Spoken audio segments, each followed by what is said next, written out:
What's going on, guys? Chaseontwowheels here, and in today's video, I'm assuming you're watching it because you might be new to the motorcycle market and you're looking for a low CC bike to start on.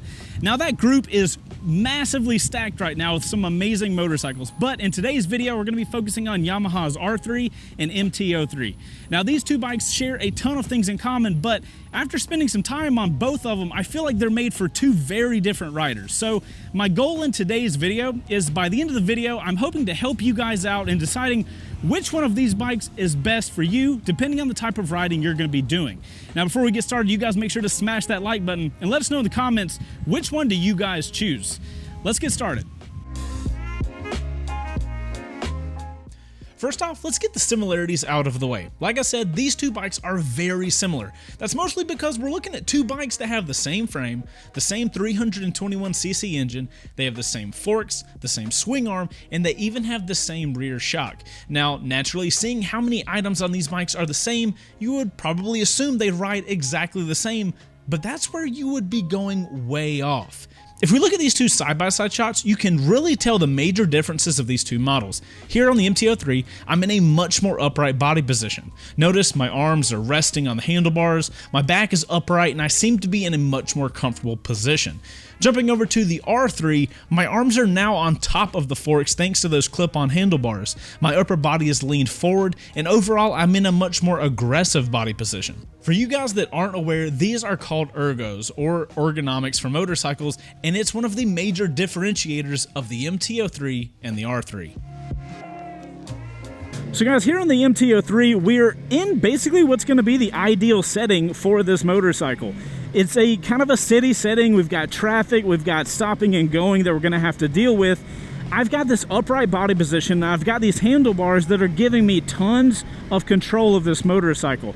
And with it being so lightweight, I don't have a lot of weight to push around, so I have a ton of maneuverability right now. And that's exactly what you need in a setting like this. So if you're looking at a situation where you're going to be commuting a lot, you want to be able to be comfortable during that ride. And this body position is what's going to be ideal for that.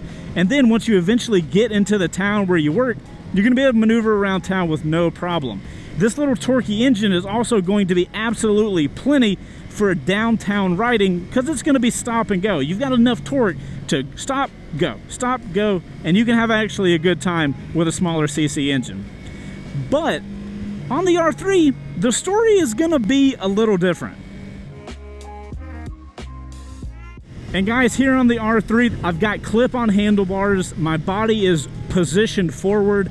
I have this feeling of being upright on the motorcycle, and this position on a bike just makes you feel like you want to lean the bike over and like have sportier riding. I've got a turn up here, and with me being more on top of the motorcycle, it feels so much more comfortable leaning your weight over with the bike and just really hauling through a turn. Whereas on the MT03, you're sitting in the bike, you know, you're comfortable. And here I'm not comfortable, but I'm poised. I like the word poised for super sports, which is technically what class this R3 is in.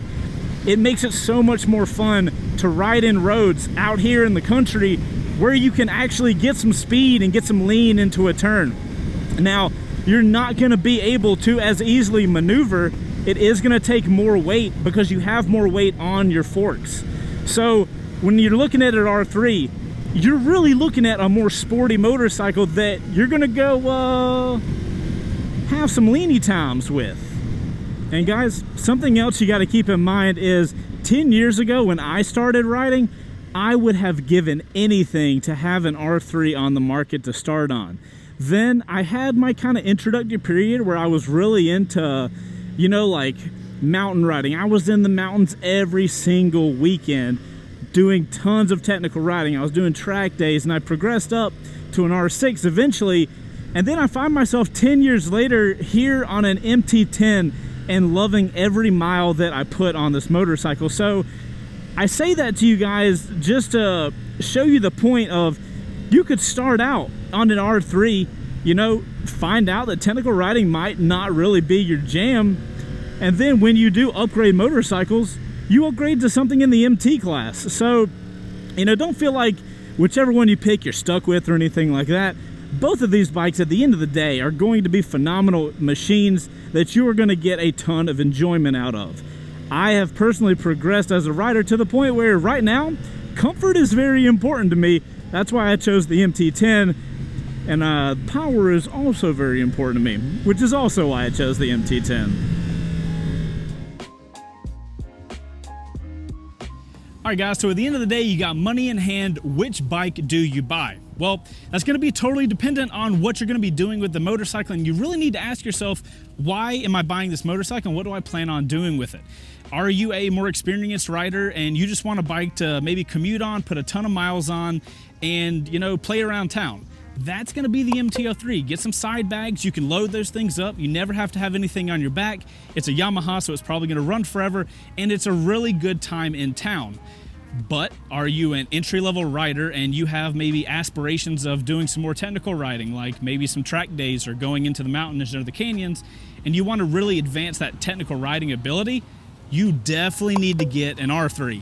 There are tons of mods for the R3 that are very race specific, and as a matter of fact, as a 10-year rider, I would love to have an R3 as a track bike just to ride on track alone. So take that for what you will.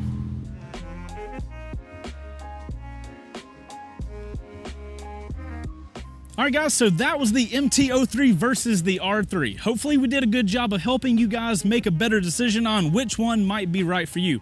If you guys enjoyed this video, consider checking out our Patreon page where we actually build motorcycles and we give them away to the people that sign up at that link down below. Just look for Wreck Bike Rebuild Garage and click that link. It absolutely really helps the channel out, and you could potentially win a motorcycle, which is pretty awesome. And guys, thanks for riding around with me today. I massively appreciate it, and we'll see you guys on the next one. Outro crew, let us know down below, what type of riding do you guys do the most? Personally, I do a lot of in-city riding doing this channel and everything, but I really love to escape up to the mountains as much as I possibly can. Looking forward to seeing what type of riding you guys do down there. Love you guys long time for getting to the end of the video. We'll see you on the next one.